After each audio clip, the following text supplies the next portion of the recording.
It's time for Johnny and the Professor. Common sense in senseless times. I'm not a Republican, but if I was, I would be extremely concerned about censorship in social media, which is a real thing. Censorship of Republican ideas and conservative ideas is absolutely a real thing. It's not just real, it's accepted as being the right thing to do by certain organizations. I mean, they've been caught on camera and hidden camera talking about the ways that you can silence conservative voices. For sure, conservatives are being discriminated against on social media by social media platforms. And even if you're not banning them from those platforms, if you're shadow banning them, if you're making it very difficult for people to find them, which is real. It's a real thing that they do. Like if you have a post on social media, it doesn't just go up in chronological order anymore. Now it's affected by an algorithm. They can, in certain social media platforms, use that algorithm to discriminate. So they can decide, hey, this guy keeps chirping on and on about Hillary Clinton's war crimes and all this. We don't need this guy around, okay? We don't need this guy and all of his right-wing bull and all his Make America Great Again bull. So we'll shadow ban him. And so they can shove you into this category where it's very difficult to find your page. And it's very difficult for you to show up. And a lot of people have seen their views drop drastically. There's a woman named Megan Murphy. Well, on Twitter, she wrote, "A man is never a woman." They told her she has to take down that tweet. So you know what she did? She made a screenshot of it. She took down that tweet, and then she posted a picture of the screenshot. And then they banned it for life. You know who's not banned for life? O.J. Simpson. Double homicide, armed kidnapping. He's fine. But this lady who's just said a man is never a woman, which biologically is correct. Johnny and the Professor. And another exciting episode of Johnny and the Professor. Common sense for senseless times. Where we talk politics, pop culture, and possums. Or is it opossum? Opossum. It's an opossum as an American marsupial that has red eyes when the light hits them. They are horrible little creatures. So what's going on in the wacky world? Well, let's see. The most interesting thing, of course, is that they've opened hearings now for Jerry Nadler's committee in dealing with impeachment. Now, wasn't he the guy that wanted to impeach him before? Oh yeah, like 2 years ago. He said he was the one that they had him on the train. A news person was on the train. He was talking with somebody. And this is like 3 days after Trump had taken office, and about how they're going to move to impeach him. I mean, so it's just this. The funny about this isn't an impeachment. What the Democrats think of this is as a recall. You know, in California, you could do that. In the evil state of California, you can, or the communist state of California, however you want to refer to it as. Right. You can recall the governor. If you don't like him, you recall him. Well, the Democrats think they have a right to recall the president. They don't like the results of the election, so it's not an impeachment. It's a recall. We need to take him out because we don't like him. Not because he's done anything, not because there's anything illegal. It's just they can't accept the fact that Trump won. Their reality is not going to be right until this person is gone in their minds. Why don't they just wait till the election? Well, because they're terrified of the fact he'll be reelected, and they even say that. I mean, it's weird. I'm amazed. I've heard half a dozen people, members of Congress, say on the Democratic side that if we don't impeach him, then he's likely to get reelected. That's just absolutely amazing. So the American people don't have a right to choose their president. Right. We don't have a right to go vote and do our electoral college and elect presidents. Well, they want to get rid of the college now, the electoral college. Well, they want to do it because they want New York and California to decide who gets to be president, because those states are dominated by them. The weird part about that is that it may not be the case if they don't watch it. It's not going to be the case. There was we'll probably talk about this later when we have our guests on, which is our guest, of course. Today is going to be Walter E. Williams. And he, of course, is a professor of economics at George Mason University in Fairfax. He's also a very well-known individual on economics and on civil rights and black issues in America. I mean, this is a man who he's an author of like 150 publications. He's written 10 books. I mean, he's been in National Review, Reader's Digest, everything you can think of. How the heck did we get him? Well, because I sent him an email and posed him an interesting question, and apparently he bit. Oh wow! So that suckered him right into that one, didn't you? Well, I think he does like talking about it. I mean, if you know how popular Walter E. Williams is, he actually substitutes on radio sometimes for Rush Limbaugh. Oh, wow. Wow. Wow. And people go, oh, yeah, well, Rush Limbaugh has, 34 million listeners or Right. something? He's no slouch. He's no slouch Whether at you all. agree with him or not. Yeah, and I don't always agree with Limbaugh. I mean, I'm generally radio host. I don't agree with a lot of them. Well, you're from California, so, I mean, come on. No, I'm just contrary by nature, I think, is the problem. But, I mean, you're talking about, this is a gentleman who's been on Nightline, Firing Line, Face the Nation, Crossfire, back when it used to be on. He writes for the Wall Street Journal. He writes for anything you can think of. And he recently had a documentary came out a couple of years ago, which is one of the expressions on his life, and it's called Suffer No Fools. Yeah. And the PBS did a big one on that recently, which is kind of an autobiography of his life. A fascinating man.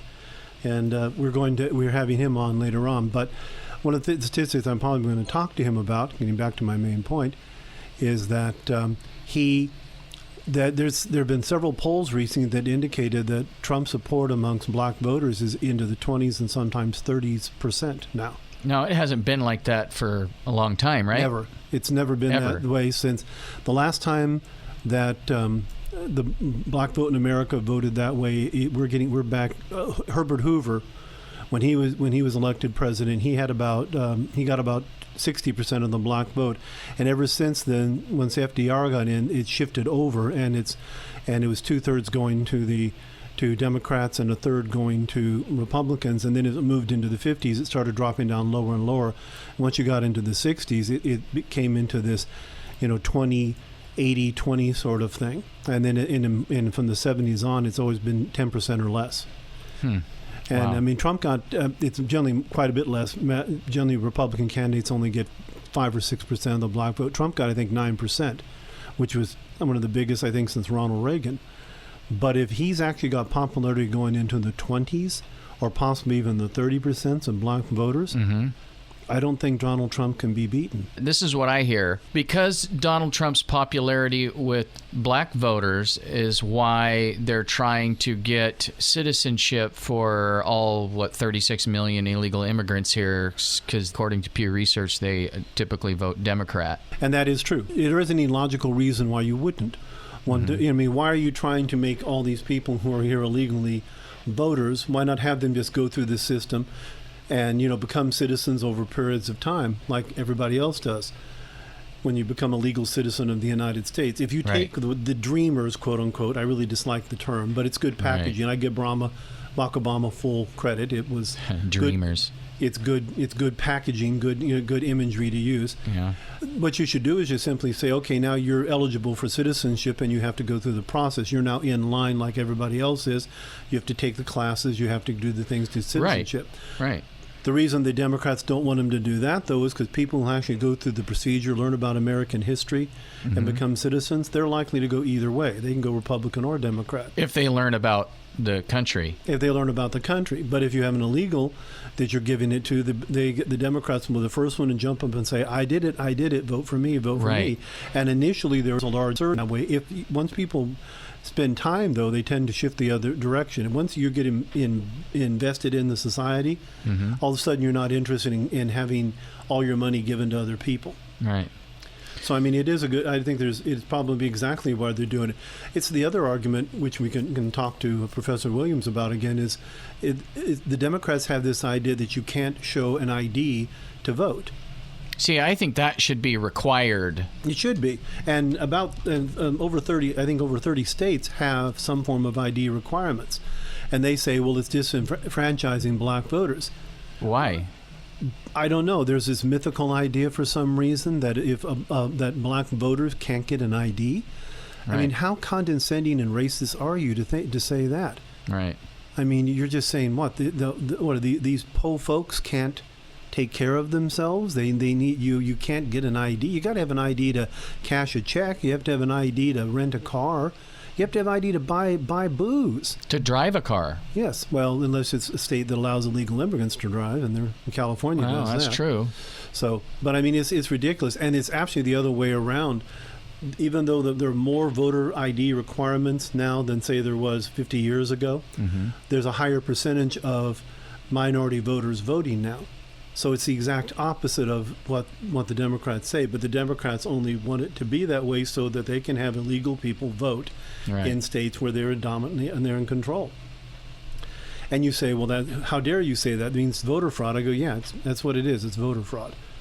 I mean, if you want illegals to vote, then, and they do, they want to give them citizenship immediately so they can quote unquote legally vote. Then you're trying to pad the ballot box. You're trying to win an election that's not in the will of the people of this country. Right. Hey, it's a good scam if you can run it, but that's all it is a scam. How dare you say that? No, probably because it's true. It's your white privilege. My white privilege, and $2 will buy me a cheap cup of coffee, and that's about it. So, it doesn't seem to work for me. I must be doing it wrong. Maybe I'm not white enough. Did you see where Mark Ruffalo was bashing on capitalism? Yeah, I know. The man who's made millions of dollars on the Avengers movies, which are a total capitalist project, is complaining about it. My opinion to Mark is, well, then why don't you give 95% of your money to other people, and then you can live like a socialist. Right. See how you like it. How you like it when we put you in a multi-unit, project where you have a little apartment where you get to live in. Welcome to socialism. And I think a lot of these financially wealthy people who are plugging socialism and bashing capitalism, I think they don't understand that it affects them too. Like, they think they're going to be excluded. There's a weird insanity idea about that. We've talked about that, say, for when they get in their private jets and they fly off to a conference on global warming, not thinking the fact that you're complaining about carbon, yet you're creating massive amounts of carbon to do that. Right. I mean, in the atmosphere. So I mean, there's a weird idea about this, in that I was recently thinking that when you have people, there's an idea that, why do stupid people think they know what they're talking about? Okay. I don't know. Why do I? And actually, Johnny, you don't, because you actually have more sense than that. Most people have this idea that they know something about this. I see this a lot when, like, my white does yarns and rovings and stuff, and that's artistically based, and people look at it and say, "Well, I could do that." Well, that's because their understanding of it is about 10%. And they think if you had 20%, you'd know everything, not knowing that you need to know 100% to be good at it.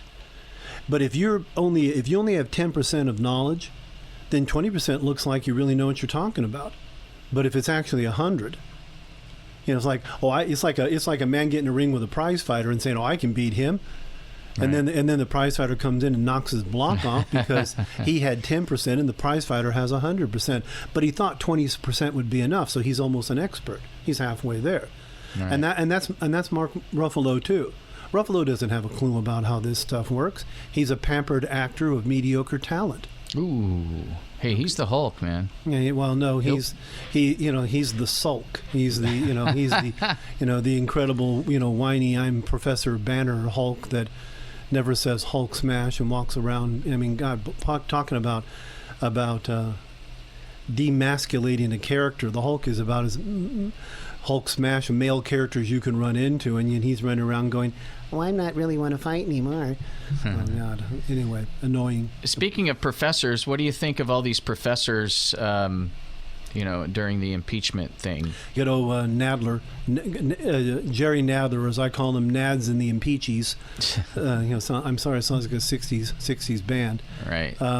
They brought these professors in, and one's from Stanford, one's from Harvard. To talk constitutional law, right? Exactly. They're all law professors, and one of them is from George Washington University. And I know him because his name is Jonathan Turley, because he actually shows up on the news and gives actual opinions on things, and legal opinions on matters. And he's the one the Republicans chose. Yeah. And the other three, they're just, what you have here is a bunch of professors sitting in front of people talking. And you know more than anybody, there's nothing more annoying than some damn professor sitting in front of you just yammering on and on and on about something. Oh, boy, do I ever. So I mean, we all know how boring that can be. Oh, my gosh, yeah. Johnny, wake up, Johnny. Yeah. So anyway, and it's already that way. I mean, it was ongoing. I was reading some of the, transcript information as it's coming out on the, as they're talking about it. And the one from Stanford already complained that she was not being taken seriously because one of the members of the Republicans in his opening statement said it's just a bunch of people talking about stuff that they really haven't had time to go over. The information's still in motion. And so they're going to give opinions on impeachment. Impeachment is not that complicated of an issue. Mm-hmm. It's the president, can be impeached for if they've committed treason, bribery, or other high crimes and misdemeanors. Well, I hear treason a lot. So what did he do that was treasonous? The answer is nothing. There's nothing, because treason would have to be giving aid and comfort to an enemy during a time of war. We're not at war with anybody directly.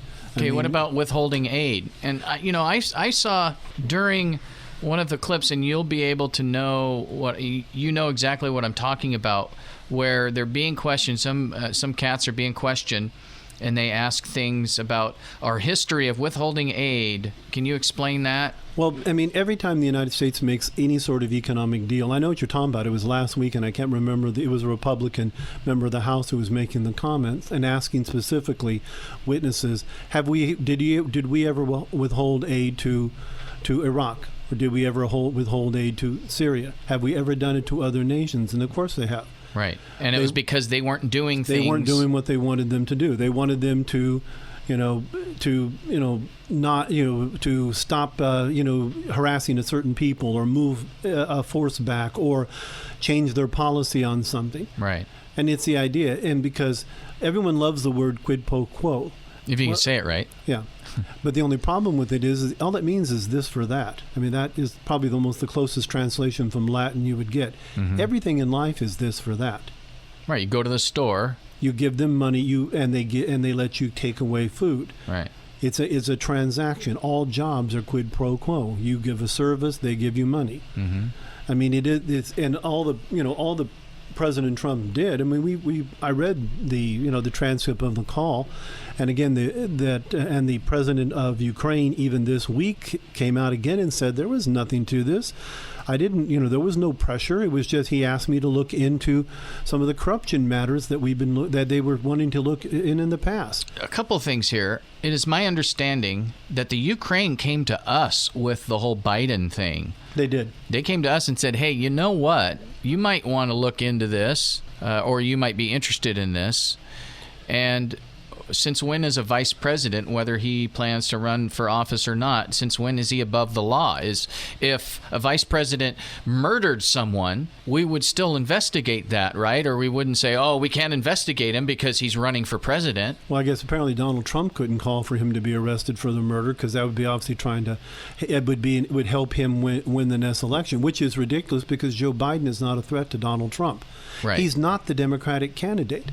He is a Democratic candidate. They still have 15 of the damn things run around. And that's after Kamala Harris and a bunch of the other ones that you can't, if I said their names, no one would know who they are, because that's why they dropped out. Right. Kamala dropped out. And a couple more. One of the governor of Midwestern state. I said I can't tell you his name because I'd have to look it up in my records I keep on it. And apparently one of her senior staff members quit because she said, I'm paraphrasing here, she has not seen an organization treat employees as badly.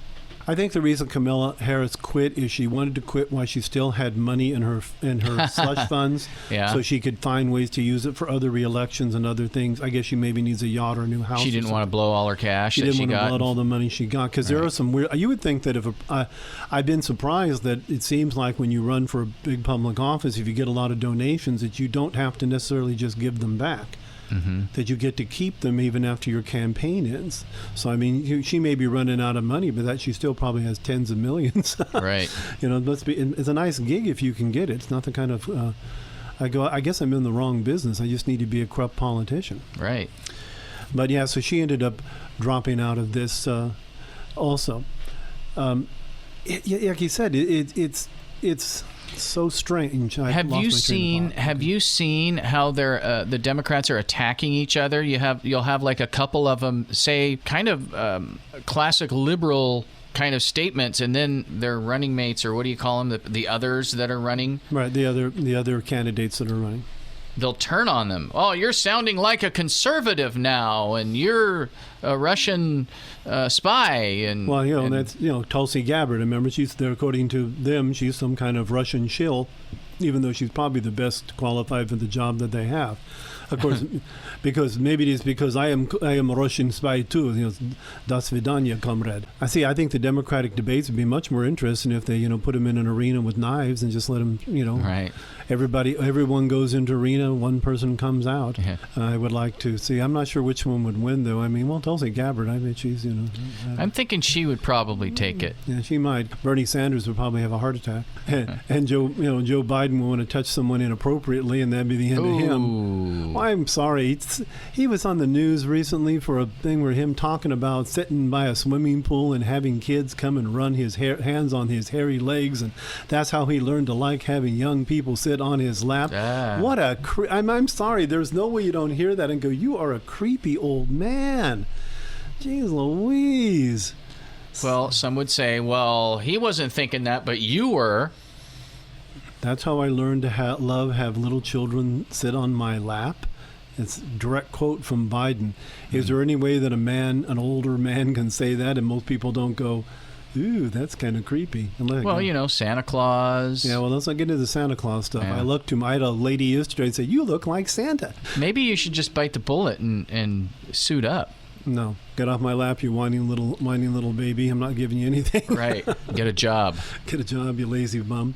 Yeah. And, Santa does kind of appear to be a socialist. I've thought about that, too, that Bernie Sanders thinks he's skinny, stupid Santa Claus, because he wants to give everybody else's money away. But at least Santa apparently produces his own resources and gives away gifts. He doesn't show up at Bernie Sanders' house, steal a bunch of his stuff, and they'll go give it to people in a poor neighborhood. That's the old idea about socialism in general. How much of my stuff do I have to give because you want to give it to other people? Right. What's the fair amount I have to give to you, the government, so you can just give it to other people to get votes? When the government gets involved, waste and fraud go up. The government has nothing that runs in the black. Everything runs in a deficit in the government. The last time I know of the government had a program that made money was the Tennessee Valley Authority back during the New Deal period.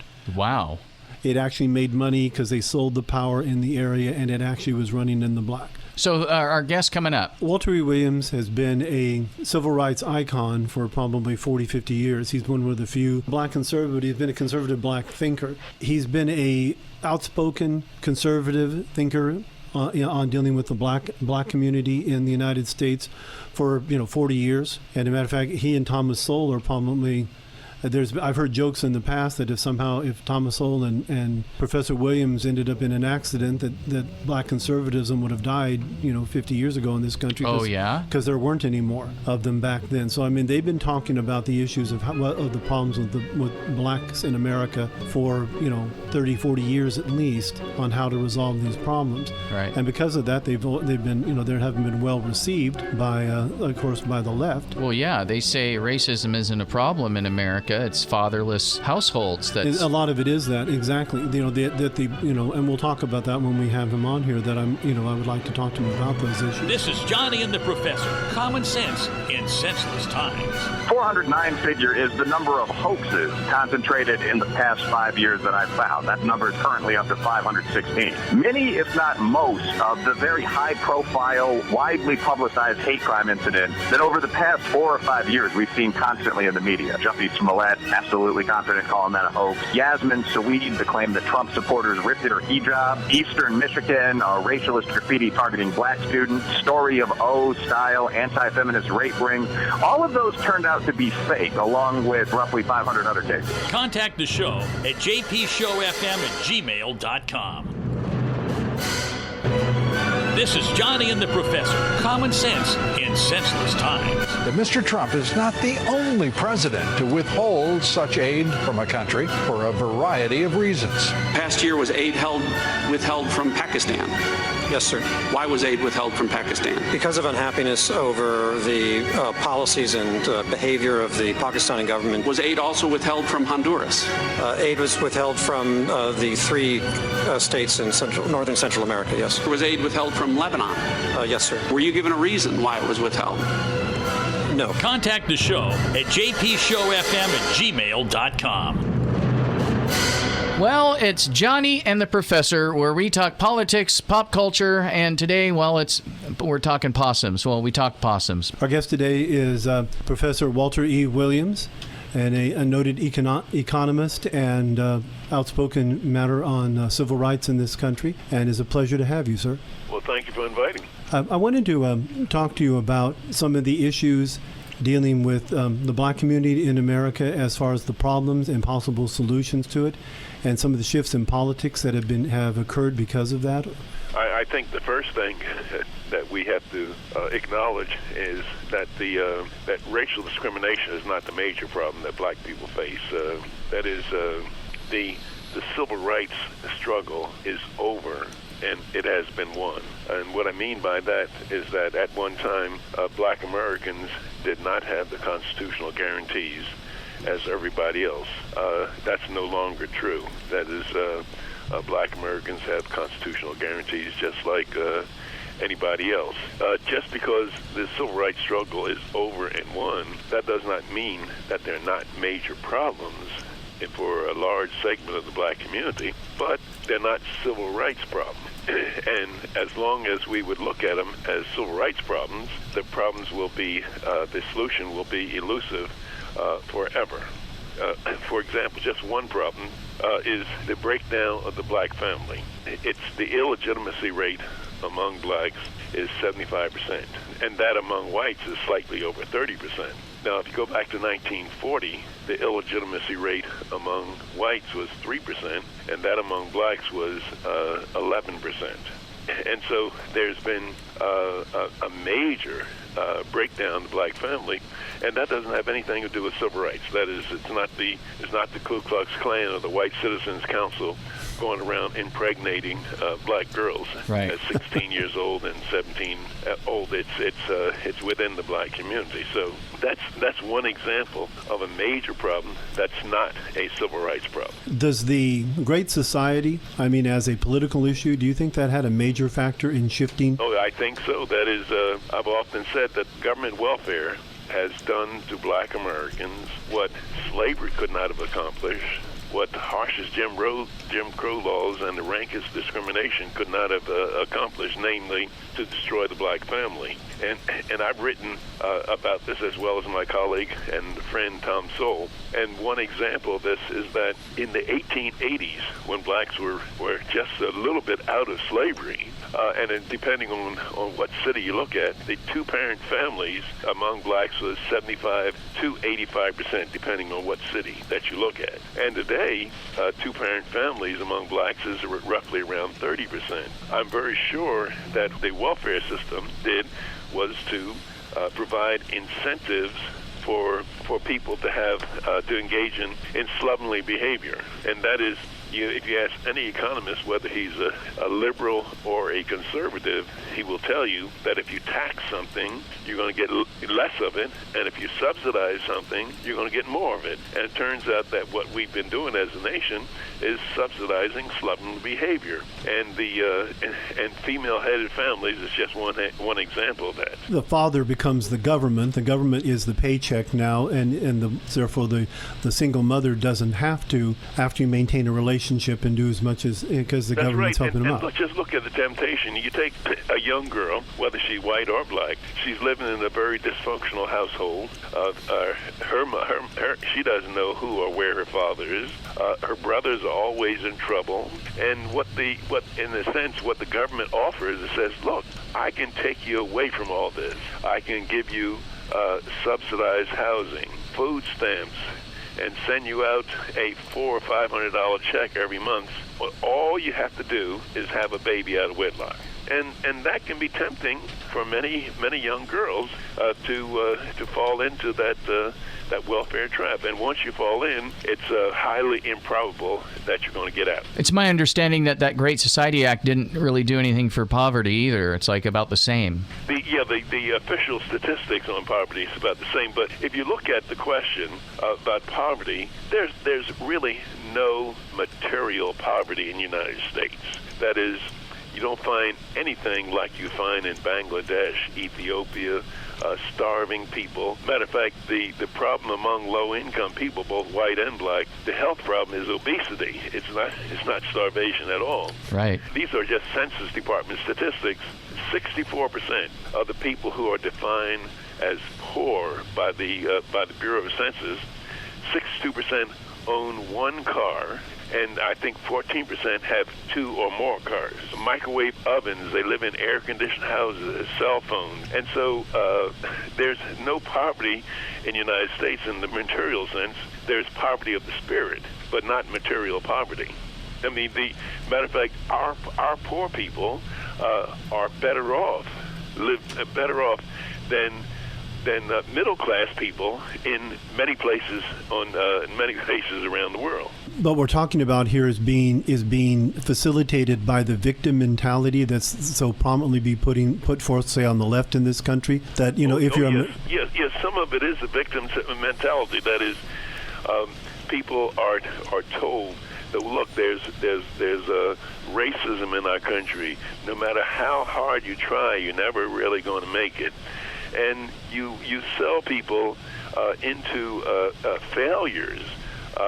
They tell the young people, look, no matter what you do, you're not going to make it in our society because of racism. So a lot of young people, they take that message, and so they don't even try. And it's unlike, I'm almost 84 years old, but when I was coming up, my mother used to tell me, and my stepfather too, look, there's racial discrimination in this world, and what it means is that you have to try harder. That was the lesson that many black people were getting. But now the lesson is you can't make it no matter what you do, and so let's depend on government. Let's depend on politicians who make a lot of promises. And speaking of politicians, if you look around the country, under the worst conditions that blacks live under, they are in the very cities that have had a Democratic mayor, a Democratic city council for well over half a century. And when I say many cities, I mean Baltimore, Philadelphia, Chicago, St. Louis, and those are and Oakland and other cities. Those are really hellholes to live in for a large percentage of its residents. That is, the average white person has no idea of the circumstances under which many law-abiding black people live. That is, they sometimes serve dinner on the floor so that they don't risk getting hit by stray bullets, or put their kids to bed on some evenings when there's a lot of gunfire in a bathtub so that they can get protected from stray bullets. Bars at windows, afraid to go out at night, no supermarkets in the area. The average American would not begin to tolerate life under those circumstances. It literally, it seems like when you talk about like the south side of Chicago and places like that, the people are living in an area where it's how is it different than being in Lebanon? How is it different than being in other parts of the world? Because you have so much violence going on. It might be safer in Lebanon. It probably could be. Outside Chicago, there's a website that keeps track of the crime in Chicago. It's called Hey Jackass, and it turns out if you look there today, if you go heyjackass.com, it will show that there's a shooting every 3.5 hours and a homicide every 17 hours. That's in the city of Chicago, a city that has been run by Democrats on the city council and mayor, and has a significant black representation in the city council and the mayorship. Hey, isn't that Obama's neck of the woods? Right. That's right.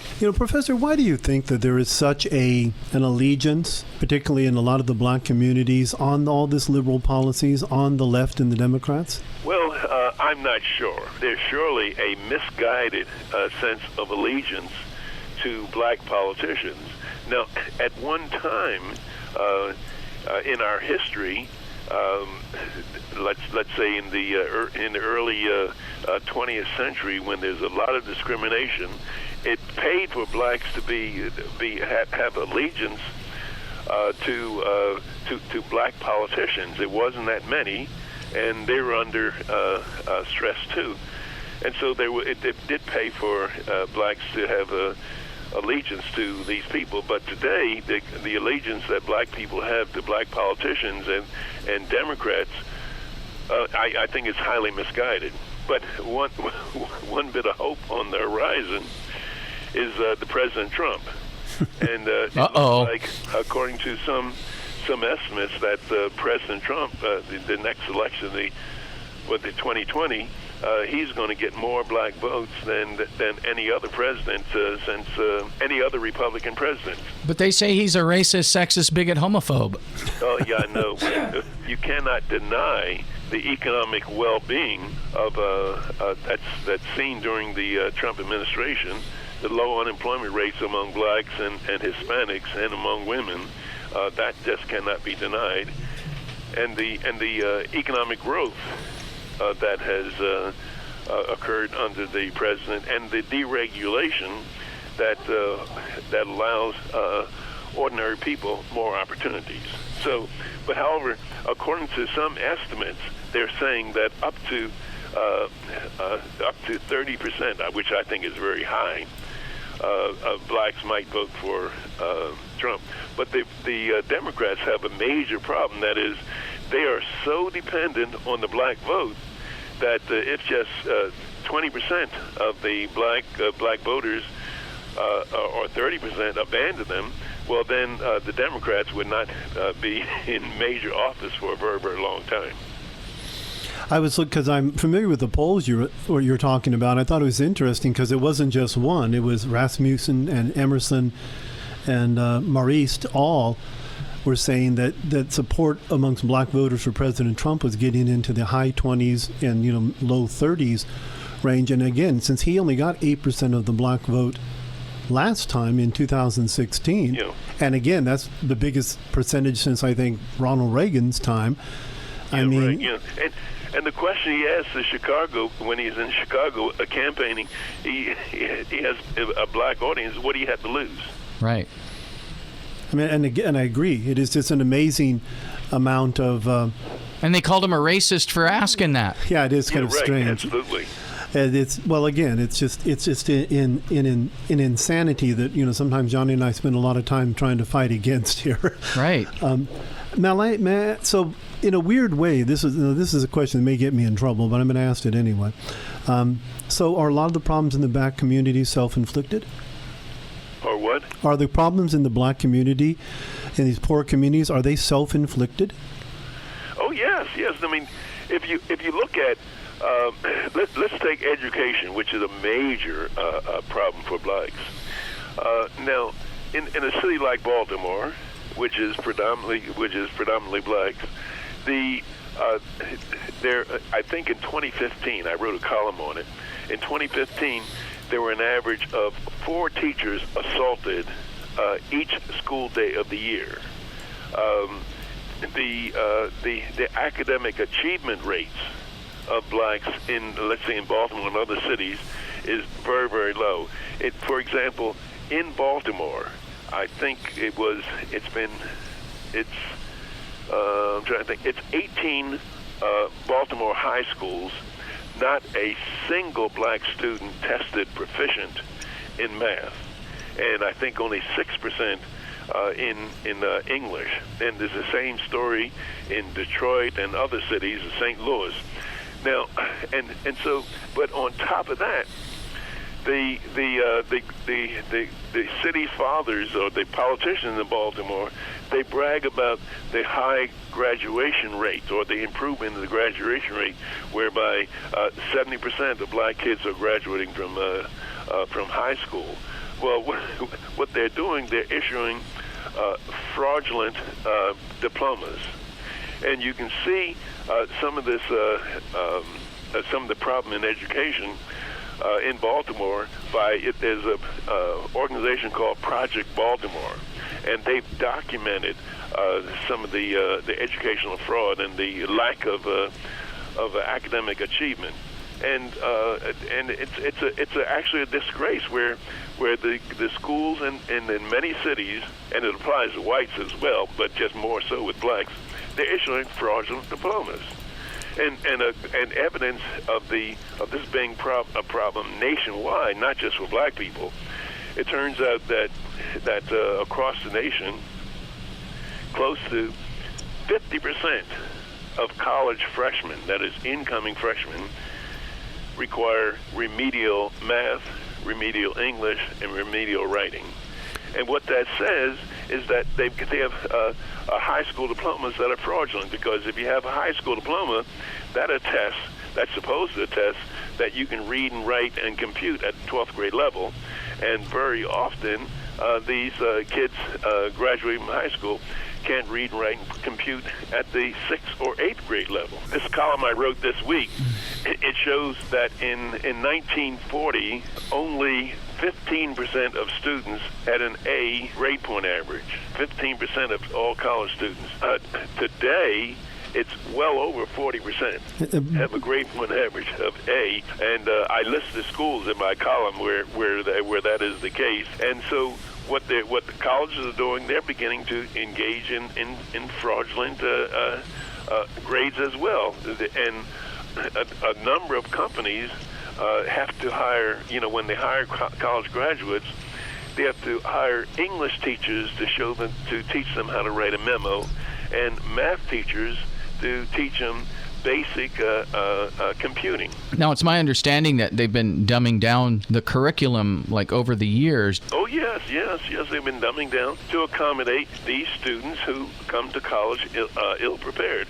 And I think that roughly 50% of all students who are in college right now don't belong there. They belong somewhere else. Moreover, it turns out that my colleague Richard Vedder, he did a study, and it shows 80% of airline stewardess have a bachelor's degree. There are 40-some% of taxi cab drivers, salesmen. And so why in the world do you need a bachelor's degree to be an airline stewardess?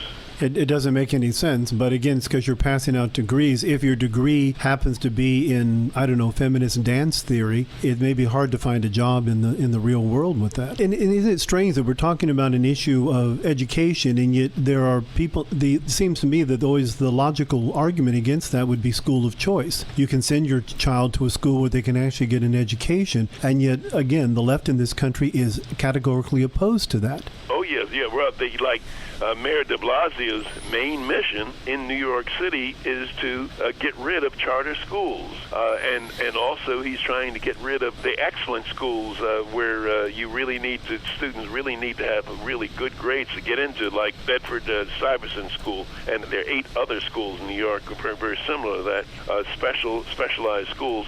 He's trying to get rid of it. He says it's unfair.